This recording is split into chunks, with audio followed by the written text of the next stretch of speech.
mop it up. I'm hoping I can do all this in one take because I'm probably going to be editing this video on the way to South Australia on Saturday. As you can see right here, we're missing some key components to this car, an engine. Looking down here, we have our Pulsar G3770. We have our old manifold here. And we have a brand new manifold just purchased. Super excited to put this on. Got a 6Boost T3 flange, yada yada. It's not twin pulse, just a single. Yeah, replacing this because my old manifold has been through hell. As you can see, it looks a bit worse for wear. Cracked a couple times. There's a cracker that I cannot get to. So, unfortunately, I had to bite the bullet and buy a new manifold. And at the same time, pulling off the old Pulsar and we're going back to hypergear. Got an ATR33 SS3 to put on this thing. Hopefully should see about low 400s. That's what we're aiming for. Hopefully keep a bit more response. And yeah, hopefully this car will love life. So I thought I'd just show the things that need to be done when putting a high mount manifold onto your engine. First things first is when you go to put it on, you're going to notice that it's going to hit all the studs. Well, not all of them, a couple studs. Depending on the high mount, certain runners will hit it. Like on my old Speed Tech high mount, this stud there would hit, so I cut that one. But with the 6Boost, this is the stud which is hitting. So I just got to trim that one down. Obviously want to block your exhaust ports as well as all your turbo lines. You'll obviously have to do custom oil and water lines just because when you go from slow mount to high mount, it's going to be different. I believe with the 6Boost, it's going to hit the engine mount or get very close. So I'll see what happens when I've cut this stud down. With this in particular 6Boost, my VCT oil drain is actually hitting it. So I've got to modify that. It's not too hard. You just got to, I think I've got to just cut this hose. You can just get to extend this hose, cut it here, and have the hose come up here because I'm pretty sure this part is what hits the front runner. Yeah, pretty annoyed about this. This is my head drain I've done out of the cam cover. That is now not going to work. So I've got to undo the dash 10 down there, clock it at a different angle, hopefully get it to come up through a gap here. Hopefully it should work. If not, I'll probably just block it, to be honest, just to get us through the weekend, because this is going to be stressful. Hoping to have this car on the dyno by Friday, because we've got to leave Saturday morning about 5 a.m, because we have a practice day on Saturday night. A lot of stuff to do. It's already like 9:30 p.m. right now. Tuesday. It's Tuesday night. It's already 9:30 p.m. So that sucks. Maybe 10. Yeah, it's already late. So we're going to... what am I going to do? I'm going to cut the stud. Then I'm going to test fit it on. Going to have to change the port just because I have a 45mm gate. So I'll cut this one off, cut that off, weld it straight to that. And I might even chuck a little brace in just to keep it sturdy. But yeah. All right. We'll get into it. Hopefully get this thing bolted on tonight. Rags fitted to everything I don't want to get metal shavings into. Stud cut. Engine mount modified.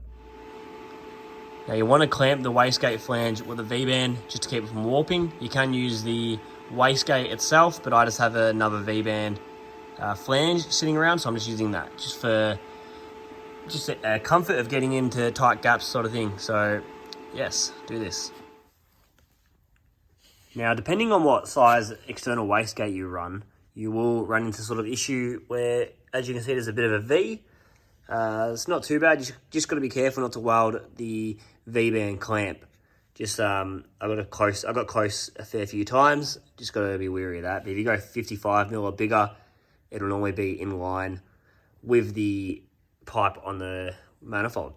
I just added this little brace in there, just a little bit, just to sort of keep it from dropping down with a wastegate on it. I've been told that these never crack, and if they do, you get a warranty. It's a lifetime warranty, so whatever. Just be safe. I'd rather not have to pull it off and fix another cracked manifold. So we'll keep it like that. Another thing I thought I would quickly mention, if you are running single gaskets like I am, this is a multi-layer single gasket, just be wary of what way you put them on. They can actually only go on two ways. You can't put them on, well, so you can put them on this way. And if you can see, there's a lot of the head showing on this side. It's a bit awkward, so I do apologise. Flip it around, and that is the correct way. It actually lines up perfectly with the port. And then if you go this way, it's not going to mount. It's going to hit the head. It's going to hit the block here. Same thing that way. Same thing with the opposite way. It's going to hit the block. So just make sure when you're putting your single glares on, your single gaskets on, make sure it's not like that. So that way it's pretty simple. I've been caught out before like this. Leaves a very nasty exhaust leak. So just make sure when you put them on, just double check, make sure all is good. So turbo manifold is now bolted on. If you have not put one of these on before, biggest pain in the ass is a nut down here and a nut right there. You can't get an open ring spanner onto, and it's a huge pain in the ass. So just bear with it, try not to round it, because it can easily happen. I just dummy fitted up the turbo, just see what it looks like. Looks cool, looks nice. I actually really like it. With my other manifold, the turbo sat more here, more so in the center of the motor, and the dump pipe pretty much had to dump straight down. Whereas now, it actually flows back. There's a really long straight section before it has to go down, and apparently that is really good for flow. So that's good.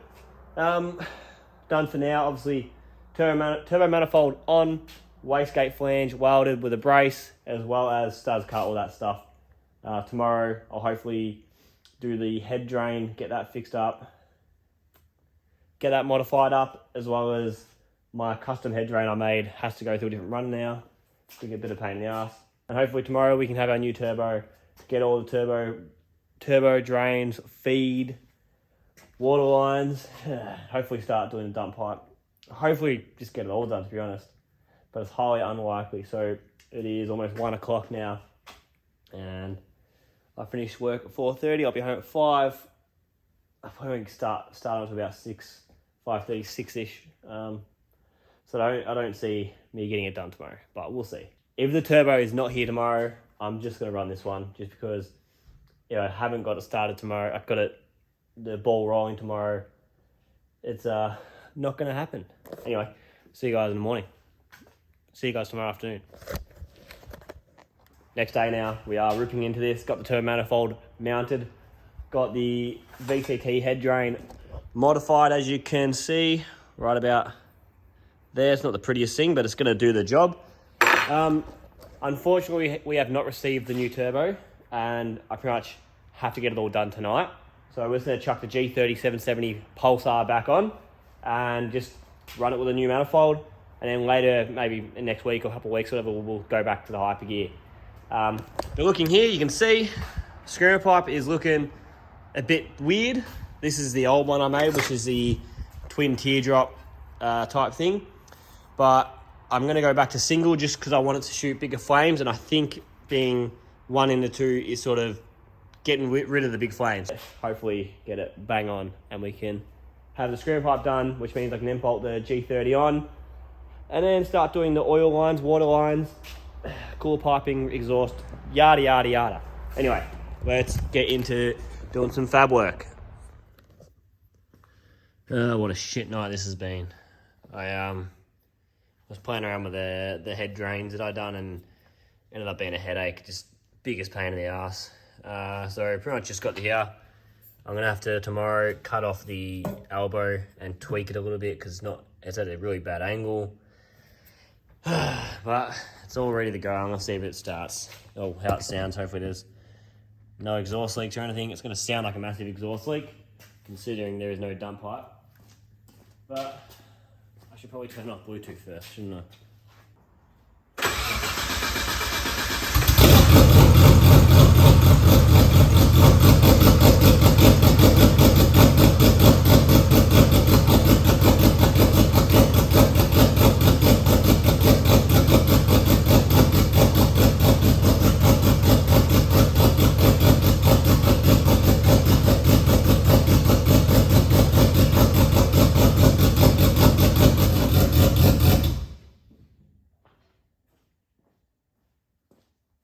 It's also 1 AM. Probably shouldn't have revved it so much. Sounds like shit. You obviously can't tell until it's got the exhaust on properly. I can't really check anything. I'm gonna pull off the hoist and go to bed. Alrighty, we're good to go. Got everything done. Dump pipe's been remade, screen pipe's been fixed up, all the lines are on. Dump pipe is very sketchy, but it is what it is.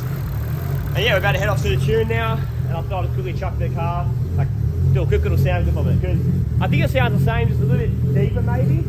But I'll let you guys decide.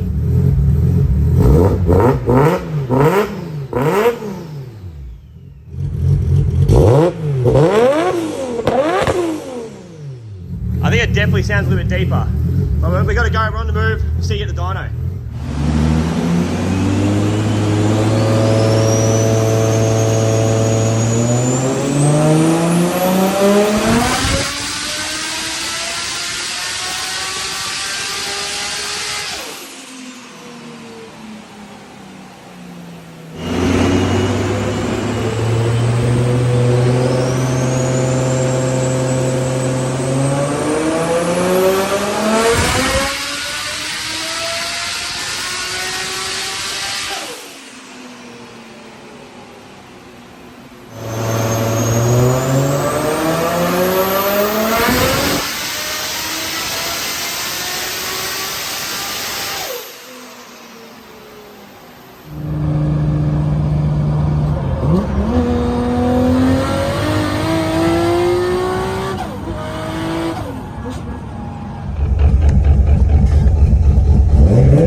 So it's next day now. We had the dyno obviously last night and I didn't get to film anything because it was kind of late.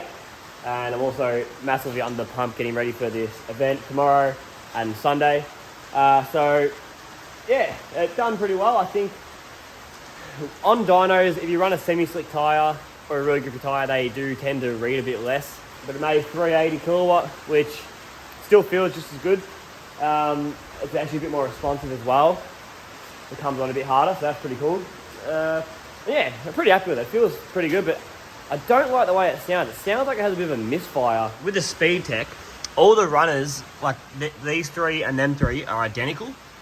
Whereas with the 6Boost, that is not the case. They're not identical, therefore they give off a bit of a weird sound, whereas Speed Tech was a nice smooth sound. This is sort of a choppy sound, which I don't like. Free revving is good, but under load, it's no-go. But when the cracks skate, you sort of can't really tell. Had one of my mates jumped on board as a sponsor. He's got his 2 tyres for this event. It's something that's going to help massively, as well as he gave us a nice little jumper. Looks pretty cool. Got this little sticker on the bottom, future liability, as well as the one up here. And so a big thank you to Rusty for future liability and Ali hooking us up. Got us 2 extra tyres, so that's a massive help. So thanks to you guys. And yeah, I'm going to close it out here because I've got to finish loading up and I still haven't changed my tyres. I think I didn't have a chance to pull those tyres off the wheels. And I've had to order my tyres in South Australia. So it's going to cost me a lot of money in tyre change, which sucks because I can't afford it. But that's going to be it. Hopefully you guys enjoy this little video of probably nothing and a lot of talking. And we'll see you in South Australia. Thanks for watching.